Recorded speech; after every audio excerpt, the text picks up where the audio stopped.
Boa tarde, Darcy. Boa tarde a você e todos que estão em casa. Eu estou aqui no estúdio para tratar deste assunto com o diretor do PES. Seja muito bem-vindo lá. Obrigado. Professor, explica pra gente, há uma predisposição ou é realmente um dom de saber uma ou mais línguas? Não chega a ser um dom. Depende muito das condições que essa pessoa vai estudar. Então, por exemplo, no Brasil, que não é um país bilíngue, em que eu saio na rua e posso falar inglês, me comunicar, eu tenho que ter condições que transformem esse meu estudo em algo significativo. Ou seja, se eu vou aprender sobre como pedir algo num restaurante, que eu tenha uma ambientação apropriada para isso, ou seja, que durante a aula o professor ou mostre um vídeo, ou que o aluno lembre que de repente você vai ter um cardápio, ou vai ter um garçom, enfim, você tem que ambientar a tua mente para que aquele contexto, aquela situação entre e você, puxa, então é aqui que eu uso isso daí. Não pode ser algo fora do que acontece na vida real, entendeu? O senhor fala 5 línguas fluentemente. Isso. Como que foi? Por que língua o senhor começou? Com o português, né? E depois eu passei para o inglês, espanhol, francês e italiano. O inglês ele veio porque eu gostava muito de músicas, então foi um viés aí de escutar música e naquela época, né, você tinha mais dificuldade de ter acesso às letras. Então eu achava que eu estava cantando, mas na verdade eu estava só repetindo uns sons que eu não sabia. Então o que eu queria? Eu quis aprender as músicas, aprender a língua para entender as músicas. E as outras línguas vieram porque aí eu gostei de aprender isso e meu cérebro ele se abriu para o aprendizado de línguas. Porque uma vez que você aprende a tua segunda língua, as outras elas ficam mais fáceis porque o teu cérebro ele cria condições para você apreender uma outra língua. Você compara com a tua, você faz as diferenciações, puxa, no português é assim, no inglês, por exemplo, não é. Em português eu digo carro bonito, em inglês é sempre bonito carro. Então, você começa a ter estratégias que você mesmo desenvolve. E aí isso é fascinante. Qualquer pessoa tem condições, inclusive pessoas mais velhas, né? A única diferença para a pessoa mais velha é que ela tem que, de alguma forma, se livrar do que a gente chama de freios inibitórios e sociais. O que é isso? A pessoa mais velha, vamos dizer assim, a partir dos seus 30 anos de idade, 25, 30, a pessoa não é que ela tem medo de falar, ela tem receio da opinião do outro. Porque no nosso cérebro, essa parte da construção dos freios inibidores, ou seja, quando você se coloca no mundo e diz assim, puxa, agora eu sou o Luiz Fernando, eu sou uma pessoa adulta, eu tenho responsabilidades, então se eu errar aqui nessa frase, se eu falar uma palavra com uma pronúncia meio estranha, o que os outros vão pensar de mim? Eu não quero isso. Ela não tem medo de errar, ela tem medo da impressão que ela vai causar nos outros. Já as crianças, o que acontece? As crianças não desenvolveram esses freios sociais até a idade lá dos 9, 10 anos de idade. Então, se você coloca uma criança em cima de uma mesa, ela vai engatinhar ou vai andar em cima da mesa, ela não tem nem medo de cair. Nós, adultos, é que vamos dar os limites. Então, a mesma coisa que acontece com o aprendizado. A criança, ela se joga. Então, quando você dá aula para uma criança, e a criança, ela sem saber, ela vai pedir, por exemplo, para ir no banheiro. Então, ela vai falar, né, professor, posso ir no banheiro? E daí você vai dar o equivalente em inglês, né? Você vai dizer assim, may I go to the bathroom, please? Então, essa sonoridade, né? E a criança, may I go to the bathroom, please? E ela vai falar numa boa. O adolescente, ele já vai ficar um pouco mais, puxa, may I go to the bathroom, please? Talvez a prosódia, que é esse ritmo, ele não coloque, ele vai falar meio no ritmo da língua que é o português. Então, ele vai falar algo como, em vez de falar, ele vai falar, may I go to the bathroom, please? Né? Ok, passou a mensagem. E o adulto, ele vai dizer, mas may é poder, mas não tem aquele can, mas não tem aquele outro, mas não é to, porque o adulto ele se esquiva e começa a fazer perguntas sobre a língua, e aí é que dá o problema. Então, o que a gente faz como professor?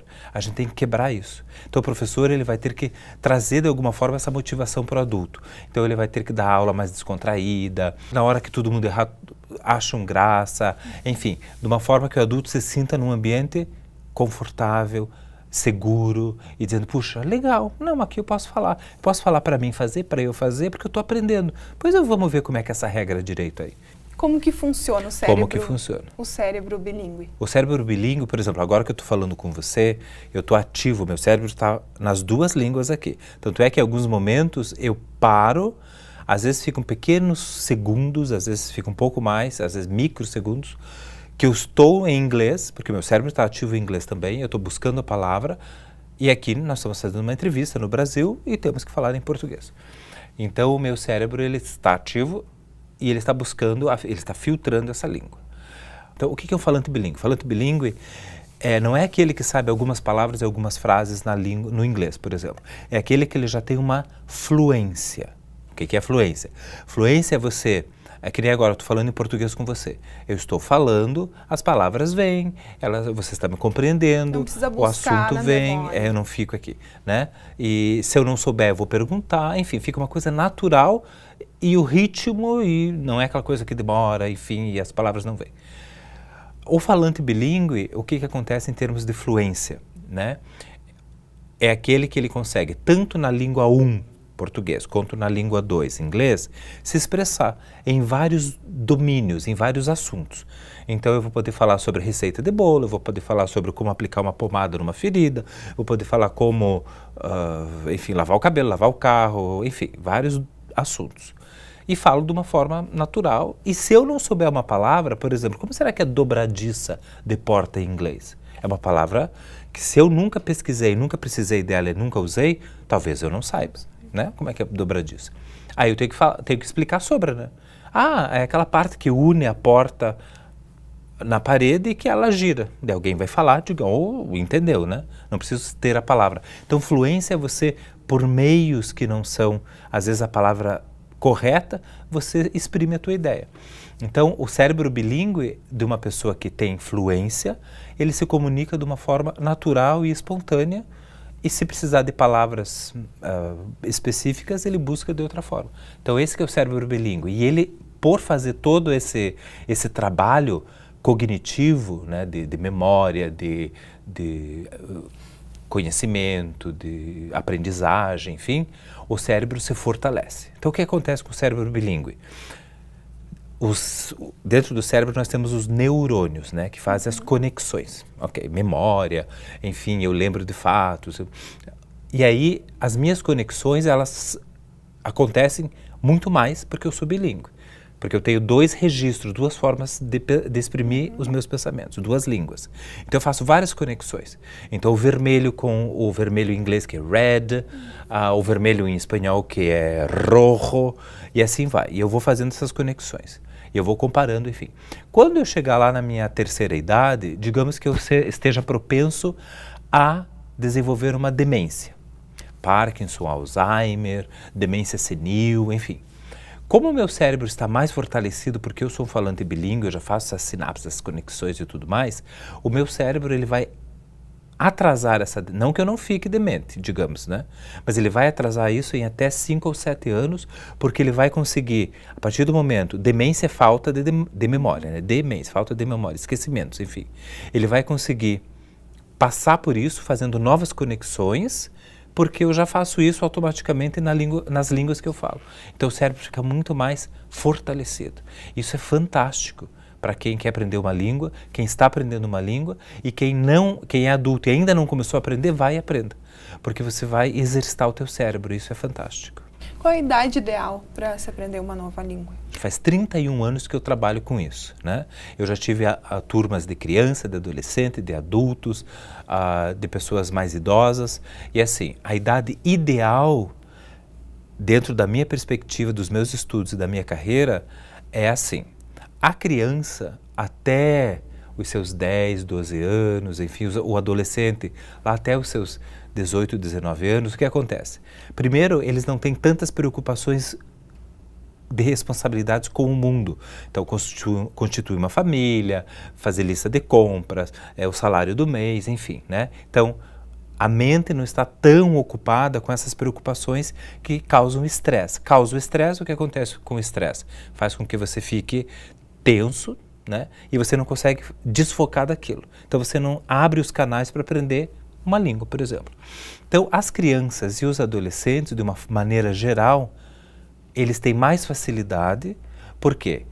porque eles não têm esse estresse tão grande, só que hoje há algumas controvérsias em função dessa tecnologia, de todo mundo estar conectado, enfim. Então a gente vai colher esses frutos daqui a algum tempo, né? Vai fazer uma nova pesquisa em relação a isso, mas nessa faixa etária você também tem a parte biológica. A língua ela está em formação. Então o cérebro tem uma coisa que é fantástica, que a gente chama de plasticidade. Você molda o teu aprendizado, enfim. Com as crianças, o cérebro é bastante plástico, é moldável em relação a isso. Os hemisférios ainda não se separaram totalmente, então você consegue ter muito mais possibilidades para esse aprendizado. E aí, a criança não tem, lembra no início que eu falei dos freios sociais? Ela não tem esse receio.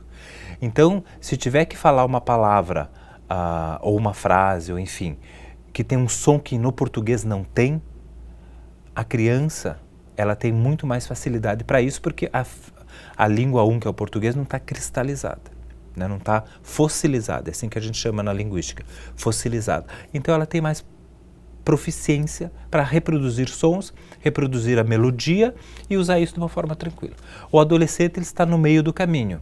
Então, em alguns momentos ele vai comparar com o português, que às vezes é bom, mas às vezes não é. Se a língua ela se distancia muito. Por exemplo, em inglês tem uma frase que a gente sempre fala em português: eu quero que você vá. Em inglês é eu quero você ir. Essa é a estrutura. Então, se você comparar, você vai traduzir e vai sair uma frase meio estranha, né? Porque você quer traduzir palavra por palavra. Então, a tradução não é legal. E o adulto, ele vai ter mais bloqueios. Então, ele vai ter que ter muito mais dedicação para isso.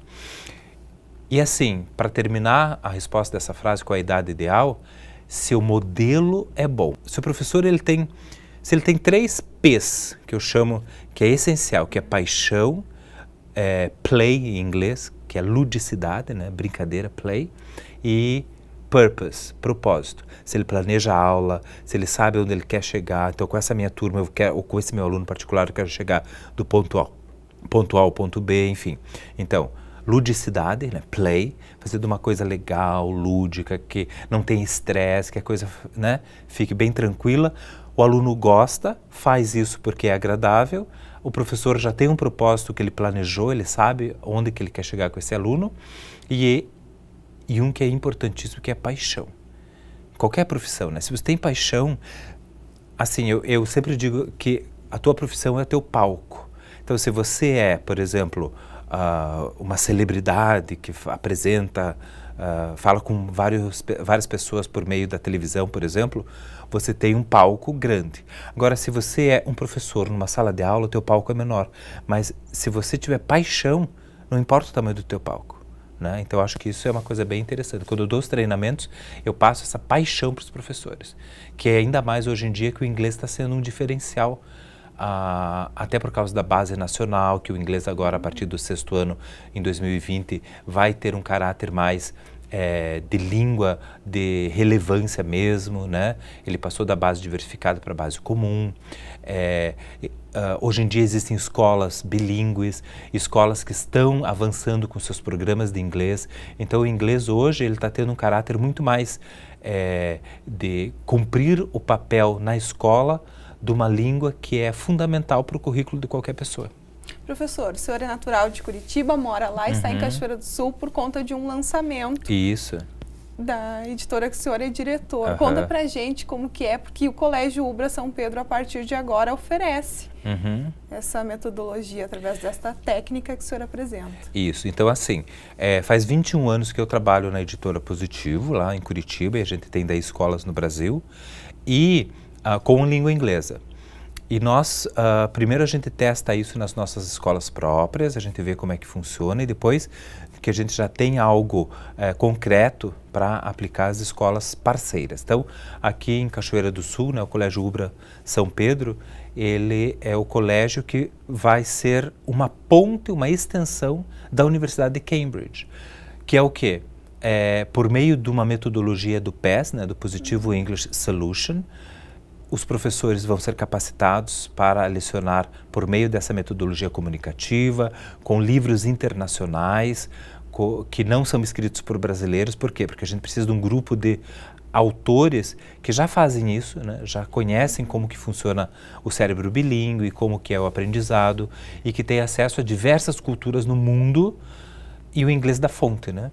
Então a gente expõe o aluno a esse inglês da fonte por meio de materiais que já foram testados. E aí eles têm também, junto com a nossa solução com o PES, o Colégio Ubra São Pedro vai trazer para cá, representando a Universidade de Cambridge, são os exames de proficiência. Porque a nossa forma de verificar se o nosso inglês, as nossas aulas, que o time de professores que vai ser capacitado, orientado por meio dos materiais internacionais, enfim, com aulas que tenha ludicidade, né, o play, que tenha purpose, o propósito, o planejamento e que tenha professores que são apaixonados por isso. Eu já tive contato com eles e percebi que são realmente, e isso me alegra muito. Esses alunos, quando eles terminam um estágio, eles têm, a minha posição é que eles precisam ser auditados. Alguém de fora, alguém neutro precisa vir e dizer assim, o inglês que vocês estão aprendendo, que a escola está ensinando, que a metodologia trouxe, tem padrões internacionais. E por isso que dentro desse produto, né, desse programa PES, ele é vinculado aos exames internacionais da Universidade de Cambridge. A internet está repleta de cursos online, oferecendo diversas técnicas e até mesmo que a pessoa em 3 semanas esteja fluente na língua inglesa, por exemplo. Você acredita nessas técnicas? Elas realmente funcionam? Depende do que você está buscando. Então, assim, quando eu coloco lá, aprenda em 3 semanas, veja, eu faz 31 anos que eu comecei o meu aprendizado da língua inglesa. E eu aprendo sempre, né? Por quê? Porque língua é comunicação, é comportamento humano, né? É interação. Então, enquanto eu estou usando o inglês, eu estou com ele vivo, estou aprendendo, o português é a mesma coisa, né? Aí quando coloca-se que em 3 semanas você aprende, então tem que verificar para quê, né? Em que contexto? Então, se eu vou viajar e quero aprender como passar pela alfândega e dizer meu nome eu sou do Brasil, eu estou aqui por 2 semanas, vou visitar tal coisa e meu voo de volta é tal. Isso em 3 semanas, de repente, você aprendendo as frases, praticando a pronúncia, então você aprenderia isso, então como interagir na alfândega, ou como fazer compras. Agora, em 3 semanas você não vai conseguir vender as suas ideias, fazer um estudo aprofundado. Aí perdeu o voo de volta, lascou. Não é? É bem isso que vai acontecer. Então, assim, é possível, mas tem que ver bem para qual necessidade que você vai aprender. Então, para você ser um falante proficiente, realmente em 3 semanas não existe. Mas coloque seus objetivos. Inicie e coloque objetivos pequenos. Eu quero aprender a contar de 1 a 20. Eu quero aprender a falar sobre coisas que eu gosto. Enfim, né, esses objetivos eles têm que ser claros, porque se você começar e querer falar sobre possibilidades, puxa, se eu tivesse ido de carro, eu teria chegado... É muito complexo, né? Então comece com objetivos mais claros e mais tranquilos. Professor Luiz Fernando, quero agradecer sua passagem aqui pelo estúdio por todas as informações dadas a mim e a quem está em casa assistindo essa entrevista. Eu que agradeço. Vocês em casa aí não desistam desse inglês. Vão atrás, procurem qualquer língua, né, estrangeira, porque é sempre muito bom para vocês esse aprendizado. É ótimo para a memória, como o senhor falou. Muito obrigada mesmo. Eu que agradeço. Bom, Darcy, voltamos contigo então.